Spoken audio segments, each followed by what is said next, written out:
Hi, I'm Ellen Riedel. I'm a staff attorney with Maryland Volunteer Lawyers Service, and I'm going to talk to you a little bit today about some things that debt collectors can do and things that they can't do when they try and collect a debt from you. So first, a few things that they cannot do.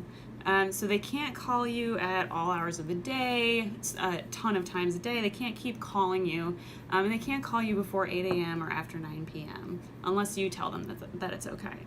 Another thing they can't do, they can't threaten to harm you, they can't threaten to use violence to collect the debt, and they also can't threaten to arrest you just for owing a debt.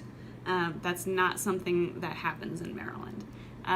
They can't call your workplace if you've already told them that you can't get calls there. So if they're calling multiple times at your workplace, make sure you keep track of that because that's a potential violation of the law.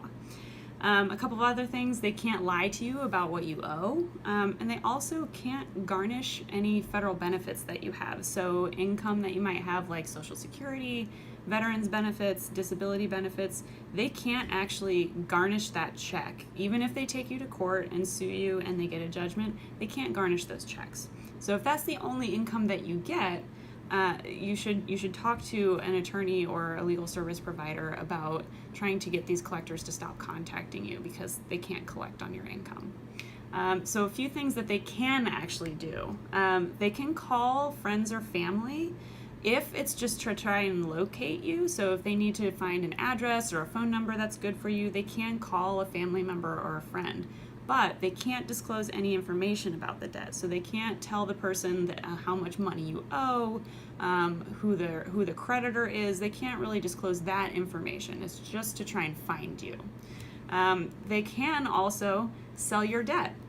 So if you've ever been contacted by a company like Midland Funding or Portfolio Recovery Associates, those are called debt buyers. And what they do is they buy debt and defaulted accounts off of banks and credit card companies. So the banks and credit card companies will actually sell that to them, and then those companies will try and collect from you.